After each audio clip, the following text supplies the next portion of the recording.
શાળાના વિદ્યાર્થી, શાળાના આચાર્ય, શાળાના શિક્ષકો અને ખીજડીયા ગામના માતા પિતાઓ, વાલીઓ, તમારા શાળાના આંગણે આજે પ્લાસ્ટિક વાપરવાથી નુકસાન થાય, પ્લાસ્ટિક વાપરવાનું નથી, પ્લાસ્ટિકથી આપણને બીમારીઓ આવે, પ્લાસ્ટિકનો જ્યાં ત્યાં ફેંકવાથી કચરો થાય, ગંદકી થાય, આવી બધી વાતો તમે અહીંયા બહુ સરસ રીતે બધાને સમજાવવા માટેનો પ્રયત્ન કર્યો અને ટીચર્સે તમને આ તૈયારી કરાવી. તૈયારી કરી એટલે તમને થોડી સમજ પડી કે પ્લાસ્ટિક આપણા માટે કેટલું ખરાબ છે. પણ ખરેખર તમે જે કર્યું છે ને એ તમારા વાલીઓને શીખવાની જરૂર છે. અહીંયા બેઠેલા બધા વડીલો, પાછળ બેઠેલા બધા માતાઓ, તમે તમારા બાળકો આ સ્કૂલમાં ભણતા હશે, ભણે છે ને? તમારા પણ બાળકો ભણે છે, તમારા બાળકો ભણે છે ને? આ બાળકો તમારા માટે તમારી મૂડી છે. આપણે એમ કહીએ છીએ કે મૂડી કરતા વ્યાજ વાલું હોય, તો આ તમારી મૂડી છે અથવા તમારું વ્યાજ છે. આ બાળકો બીમાર પડે, આ બાળકો પોતાની જિંદગી પૂરેપૂરી જીવી ના શકે અથવા તો અવારનવાર બીમાર પડે, તકલીફો થાય, દવાનો ખર્ચો થાય, ત્યારે આપણે શું કરીએ છીએ? ભગવાનની માનતા માનીએ. ભગવાનની માનતા માનીએ કે મારા દીકરાને કાંઈ ન થાય. ઈશ્વર પાસે એવા આશીર્વાદ માંગીએ. આપણા બાળકોને કાંઈ થાય તો આપણે બહુ ચિંતામાં આવી જાય છે. પણ આપણે ક્યારેય એવું નથી વિચાર્યું કે આ બાળકો બીમાર કેમ પડે છે, શા માટે વારંવાર બીમાર પડે છે, શા માટે ચોમાસામાં શરદી થઈ જાય છે, તાવ આવી જાય છે, ઉનાળામાં એને ડાયરિયા થઈ જાય, ઝાડા થઈ જાય, કમળો થઈ જાય, શિયાળામાં નાકમાંથી છેડા હેલા જતા હોય, એને ઠંડીને કારણે તકલીફ પડે. આના માટે શું કરું? આ બાળકોએ જે તમને અહીંયા વાત કરી એ આમના સ્વાસ્થ્ય માટે છે. જે બાળકો તમને પ્રાણથી પણ પ્યારા છે, જે બાળકો તમને ભવિષ્યમાં તમારું પાલન પોષણ કરશે, મોટા થઈને કમાઈને, એ તમે અપેક્ષા રાખો છો. એ જ બાળકો, મારી વાત હવે બરાબર સાંભળજો, આજથી 50 થી 70 વર્ષ પહેલા માણસનું આયુષ્ય કેટલું હતું? 100 વર્ષ. આપણા ગંજાઓ બધા 80-90 વર્ષ જીવા. હવે સરેરાશ આયુષ્ય કેટલું છે એ કહેશો મને? કેટલું જીવવું છે? હે 60 જ. મને 68 થયા, મારે મરી જવું પડે. તમે વિચારો, આપણા ગંજા 100 વર્ષ 90 વર્ષ જીવતા હતા, તમે માત્ર 60-70 વર્ષે મરી જવાની અપેક્ષા રાખો છો. આ મોટા થાય તો કેટલા વર્ષ જીવશે? એક જણો બોલો, આ મોટા થશે તો કેટલા જીવાય છે? 50 વર્ષ. તમારા બાળકો 50 વર્ષના થાય ને મરી જાય એવું ઈચ્છો છો? કોઈ માં, કોઈ બાપ, કોઈ બેન, કોઈ ભાભી કે કોઈ દીકરી કે કોઈ ભાઈ એવું ન ઈચ્છે કે આ બધાય 50 વર્ષના થાય તે પેલા મરી જાય, મરતા પેલા બીમાર પડી જાય, માઈ કાંગલા, બીમાર, જુદા જુદા રોગથી પીડાતા. આવું જિંદગી આપણે આને આપવાની છે?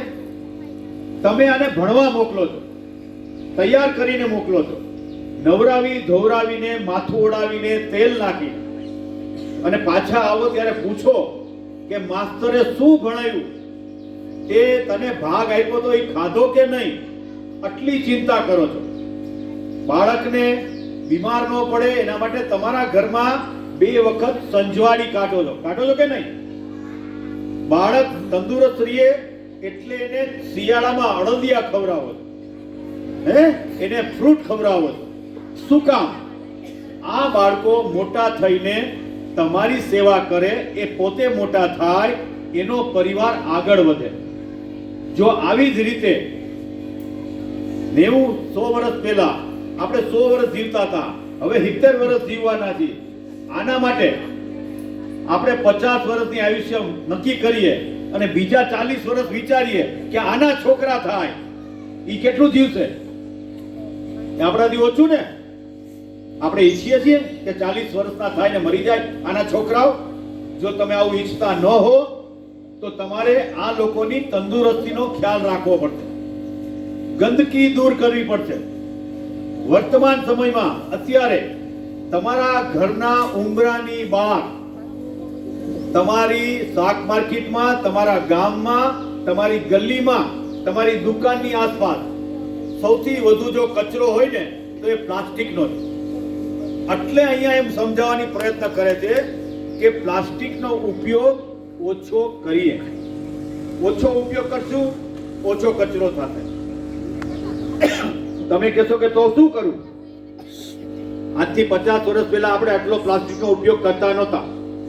હવે દરેક વાતમાં પ્લાસ્ટિક આવી ગયું.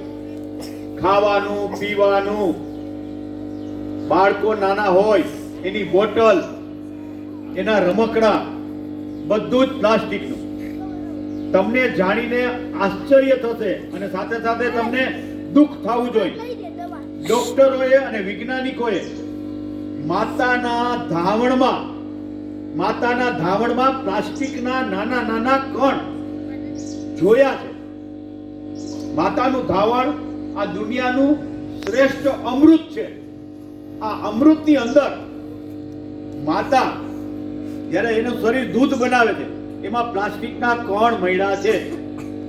તમે ધાવણની હારે આ છોકરાઓને એના પેટમાં પ્લાસ્ટિક આપો છો. જો આવું ને આવું ચાલુ રહ્યું તો આ છોકરાઓ સુખી થઈ નહીં શકે, તંદુરસ્ત રહી નહીં શકે.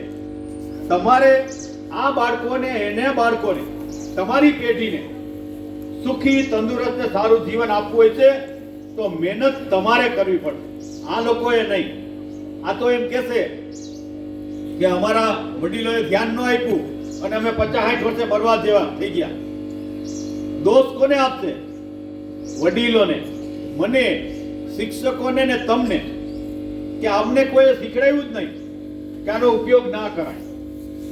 અત્યારે આખી દુનિયા, માત્ર આપણે નહીં, આખી દુનિયા પ્લાસ્ટિકનો ઉપયોગ ઓછો કરવાના પ્રયત્ન કરે.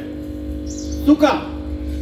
અત્યારે જેટલા નવા મોબાઈલ, રોકેટ, પ્લેન, ઘર, આપણા સાધનો જે નવા બને છે એનો આપણે ઉપયોગ કરીએ છીએ. આપણી જિંદગી સારી થાય એના માટે નવી દવાઓ શોધાય. આપણે તંદુરસ્ત રહીએ એના માટે ડોક્ટરો આપણને સૂચનો આપે. પણ આ પ્લાસ્ટિક એક એવું ઝેર છે કે જો તમે એનો ઉપયોગ ઓછો કરવાનો પ્રયત્ન નહીં કરો તો તમારી આ પેઢી અને એના પછીની પેઢી, એમાં મારી પેઢી પણ આવી જાય. અત્યારે મારા દીકરાની ઘરે 1.5 વર્ષની દીકરી છે. હું કોઈ દિવસ એવું નહીં ઈચ્છું કે મારા દીકરાની દીકરી 50 વર્ષે મરી જાય. એના બાળકો, મારી દીકરીના બાળકો 40 વર્ષના થઈને મરી જાય.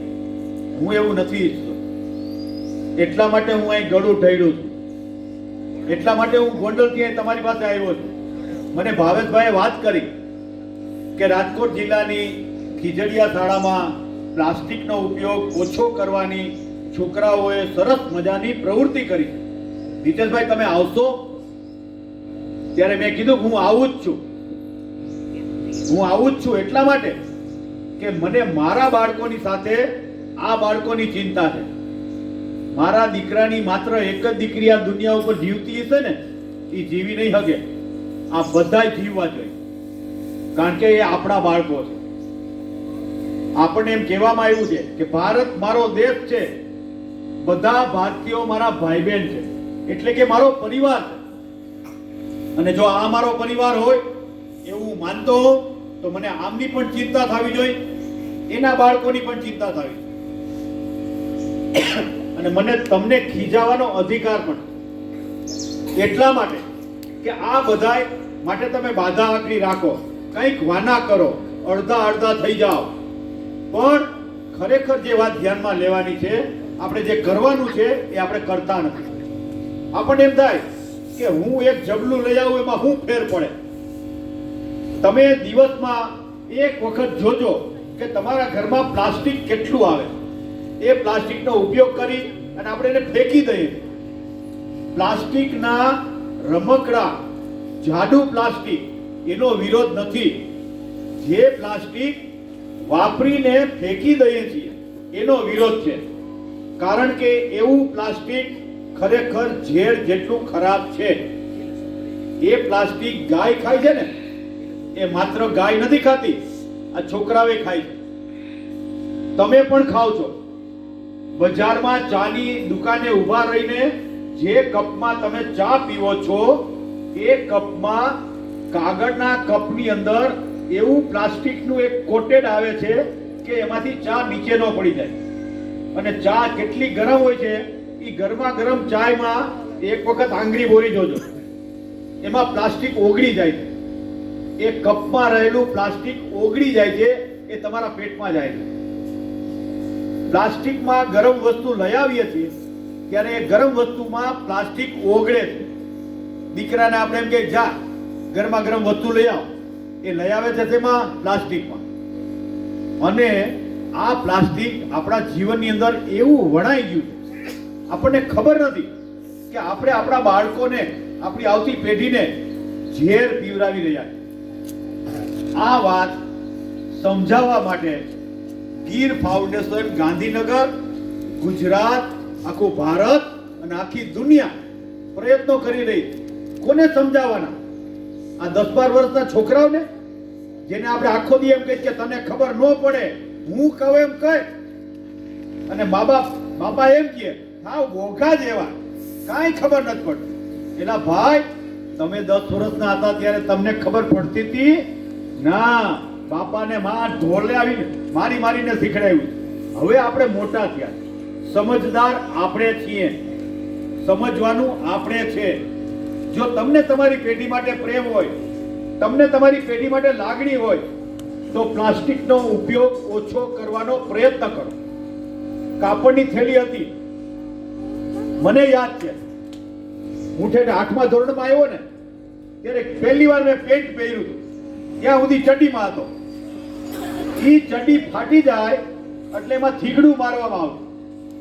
એ થીગડું ફાટી જાય પછી મારી બા એવી 3-4 ચડ્ડીઓ ભેગી કરે, એની થેલી બનાવે અને એમાં શાકભાજી લઈ આવે. આવી રીતે આપણા બધા ગઢાવે આપણને મોટા કર્યા. અને હંમેશા ગઢાવ આપણને આશીર્વાદ શું આપે? 100 વર્ષના થાવ. કોઈ નવા પૈણીને આવ્યા હોય, તમારા દીકરા, તમારી દીકરી, તમારી વહુ, અને તમને પગે લાગે એટલે આપણે શું કહી? 100 વર્ષના થાવ, તમારા કૈરા ભોગવો. બોલીએ છીએ આવું? તમારા કૈરા. આપણા ગઢા બધા એમ બોલતા કે 100 વર્ષના થાવ, તમારા કૈરા ભોગવો. એ તમારા કૈરા ભોગવો કે શું ખબર છે? ખોટા કામ કરશો તો તમે ભોગવો, સારા કામ કરો તો તમે ભોગવો. હવે તમે શું કામ કરો છો એ જરાક વિચારી લો. પ્લાસ્ટિક જે પતલું છે, એક જ વખત વાપરીને ફેંકી દેવાનું છે, એ પ્લાસ્ટિકનો ઉપયોગ કરવામાં. પ્લાસ્ટિકના પડીકાની અંદર 1 વર્ષ સુધી એમાં 5 રૂપિયાની 10 રૂપિયાની જે વસ્તુ છે ને એ ખરાબ ન થાય એટલા માટે એ પ્લાસ્ટિકની અંદર કેમિકલ નાખવામાં આવે. એ કેમિકલ પણ પ્લાસ્ટિકમાંથી બને અને એ આપણે છોકરાને આપે. કાલે 10 રૂપિયા, જા કુરકુરે લઈ આવ. એ કુરકુરે નથી લઈ આવતો, એનું ઝેરનું પડીકું લઈ આવે. 10 રૂપિયાના પડીકામાં તમને સરસ મજાનું પેકિંગ આપે અને જરાક જેટલો એ વસ્તુ આપે. એમાંથી 4 રૂપિયા કમાય છે. 6 રૂપિયામાં તમારા બાળકોની હું સારી વસ્તુ આપી દે? ન આપે કોઈ. હું તો ન જ આપું, કારણ કે મારે વધુ કમાવું છે. કોના ભોગે? આ બધાના ભોગે. આપણે આ વસ્તુ વડીલોએ સમજવાની જરૂર છે. માતા પિતાઓએ, મોટા ભાઈએ, ભાભીઓએ અને દીકરીઓએ કે હું મારા ઘરમાં ઝેર લઈ આવીશ નહીં. એક તમાકુ ખાવાવાળા ખાતા ભલે, પણ એ કેટલા પ્લાસ્ટિકનો ઉપયોગ કરે છે એ તમને ખબર, બાળકોને ખબર છે ને તમને પણ ખબર છે. પ્લાસ્ટિકની અંદર તમે કોઈ પણ વસ્તુ ઘસો તો તો એના નાના નાના થોડાક કણ તો એમાં જાતા હશે ને. તમે એમ કહો ન ઘસાય, હું કહું ઘસાય. એકવાર ટ્રાય કરી જોજો પ્લાસ્ટિક કેટલું ઘસાઈ ગયું. તમે પેલી ગાંઠ વાળીને ઘા કરી દો છો ને, એને એકવાર ખોલીને જોજો. કોઈ પણ પ્લાસ્ટિકને બે હાથની વચ્ચે ઘસો એટલે પ્લાસ્ટિક પતલું થઈ જાય કે નહીં? તો એ ક્યાં ગયું? એના કણ થઈ ગયા.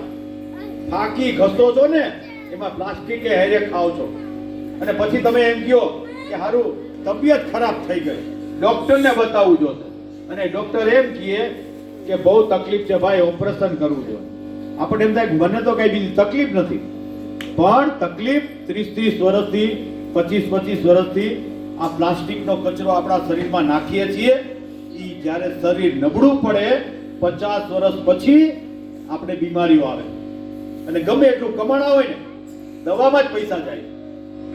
જો આ પેઢીને અને એની આવતી પેઢીને તમારે સુખી જોવી હોય તો તમારે પ્લાસ્ટિકનો ઉપયોગ ઓછો કરવો પડશે. બાળકો, તમારે બધાએ તંદુરસ્ત જીવન જીવવું જ, તો તમારા ઘરમાં ઓછામાં ઓછું પ્લાસ્ટિક લઈ આવે એવું મમ્મીને, પપ્પાને, ભાભીને, ભાઈને, કાકાને, કાકીને કહેવાનું કે મમ્મી શાકભાજી લેવા જાત ને, સુતરાવની થેલી લેતી જા, કાપડની થેલી લેતી જા, પ્લાસ્ટિકમાં નહીં લઈ આવતા. હું બજારમાં જાઉં છું ને તો કોઈ પણ વસ્તુ લઉં ને તો હું મારા ખિસ્સામાં ભરી લઉં, અને મારા સ્કૂટરની અંદર, મારી ગાડીની અંદર પણ કાપડની થેલી છે.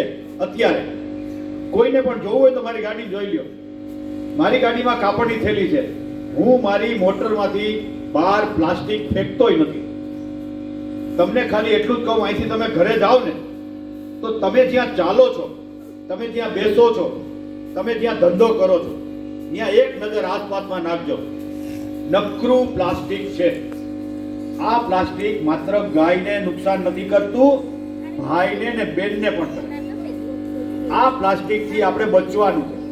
એટલે ભારત સરકારના બુદ્ધિશાળી લોકો આવા કાર્યક્રમો કરીને, આવા લેક્ચરો આપીને તમને એ સમજાવવાનો પ્રયત્ન કરે છે કે આપણે એક જ વખત ઉપયોગમાં આવતું અને ફેંકી દેવાતું પ્લાસ્ટિકનો ઓછામાં ઓછો ઉપયોગ કરીએ, ઓછામાં ઓછું ઘરે લઈ આવીએ, અને આપણા બાળકોને એવી કોઈ વસ્તુ ખોરાકમાં ન આપીએ કે જેને કારણે પ્લાસ્ટિક ઝેરના સ્વરૂપમાં એના પેટમાં જાય. ત્યારે તમે 2 વખત હંજવાળી કાઢો છો, ભગવાનને દીવા કરો છો, ઘરમાં દિવાળી કાઢો છો.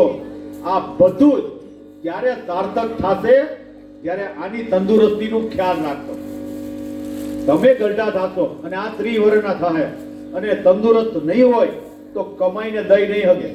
એની દવામાં તમારે પૈસા ખર્ચવા પડે, અને તમને એમ થાય કે આને તો મારે શું કરું, ભણાવી ગણાવીને મોટો કર્યો પણ હજી આની તબિયત ખરાબ.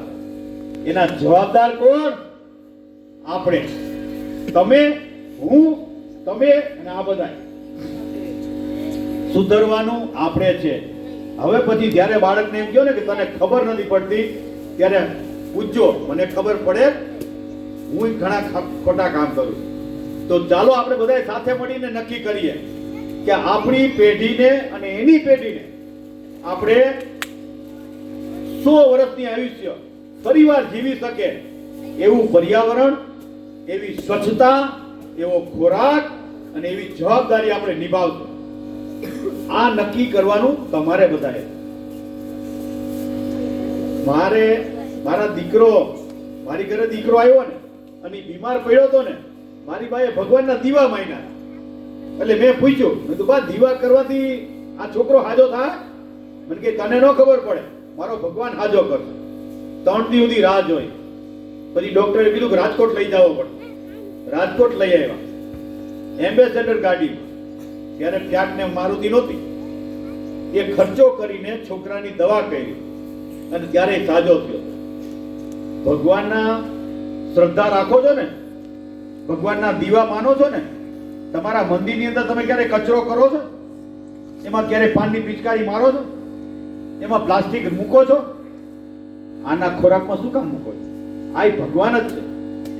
6 વર્ષનું બાળક ભગવાનનું સ્વરૂપ છે એવું આપણે બોલીએ છીએ. અને આપણે એમ કહી દઈએ, આપણને કોઈ હેરાન કરે ને તો કે મારો અંતરાત્મા તે દુભાયો, તારો ભગવાન તને સજા કરશે. ત્યારે ભગવાનને યાદ કરો. અને તમે ભૂલ કરો છો, તમારા દીકરાઓ દીકરીઓને ઝેર ખવડાવો છો, ત્યારે ભગવાન યાદ નથી આવતું. અને ભગવાનનું મંદિર ખૂબ સરસ, ખૂબ સ્વચ્છ, એકદમ ચકાચક. આ બધાયનું આ તમારા ભગવાન છે. 9 મહિના પેટમાં રાખીને તમારા પેટના ને તમારા લોહીના પાણી કરીને અને મોટા કર્યા. એનું ધ્યાન નહીં રાખીએ આપણે એ ધ્યાન રાખવાનું. પાડોશીને સમજાવવાનું, માત્ર તમારે નથી સમજવાનું, બધાએ સમજવાનું છે.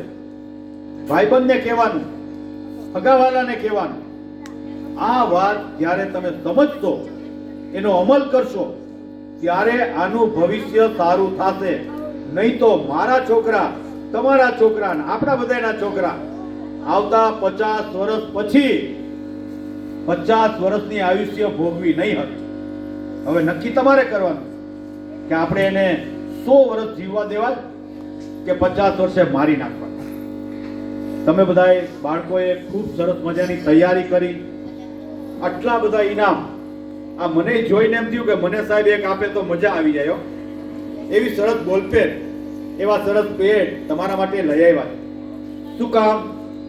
તમારું સારું ઈચ્છે છે એટલે. તમને ભણાવશે, તમને મોટા કરીને મોકલશે, તમને સંસ્કારો આપશે.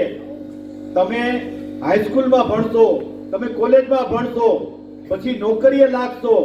પહેલો પગાર આપશો એ કોને આપશો? પહેલો પગાર કોને આપશો? શિક્ષકોએ ભણાવ્યું એને પાછું નહીં આપવાનું. નહીં, શિક્ષકોને આપવાના તમારા સંસ્કાર, તમારા સારા કામ, તમારી સારી આદતો. શિક્ષકો તમારી પાસેથી એ માગે. એને પૈસા નથી જોતા, એ તમારી પાસેથી એટલે માગે. અને એ ગુરુજીને, એ શિક્ષકને દરરોજ સવારે ઘરેથી નીકળીને સ્કૂલે આવો ત્યારે નમસ્તે કરવાના. શું કરવાનું? અને ઘરેથી નીકળો ને ત્યારે મા બાપને પગે લાગવાનું. તમને ખબર છે આ પૃથ્વી ઉપર ઈશ્વર કોણ છે? કોણ? પગે લાગીને આવો છો? ખોટા બોલતા નહીં હોય, નકર હમણાં ભગવાનને ફરિયાદ કરી દે, વળતા મને ભેગો થવાનો કે ક્યાં ગયો તો. મા બાપને હંમેશા પગે લાગો, પગે લગાડો નહીં, પગે લાગો. ગુરુજીને નમસ્તે કહો. એ આપણા સંસ્કારો છે. એનાથી તમારું કલ્યાણ થશે. તમારી ઘરે મહેમાન આવ્યા હોય અને મોટી બધી ચોકલેટ લઈ આવે પપ્પા, મહેમાનને અડધી આપો છો કે નહીં? શું કામ? કારણ કે આપણા મહેમાન છે. તો આપણે સારા લાગીએ એટલે સારા કામ કરીએ. તો સારા કામ કરવા સાથે સારા વિચારો પણ કરો અને સારી આદતો પાડો. તમે બધાએ મને અહીંયા બોલવાની તક આપી, મારી વાતો સાંભળી. કદાચ થોડી કડવી વાત હોય છે, પણ દવા કોઈથી મીઠી હોતી નથી. તંદુરસ્ત રહેવું હોય તો કડવી કડવી વાતો પચાવવી પડશે.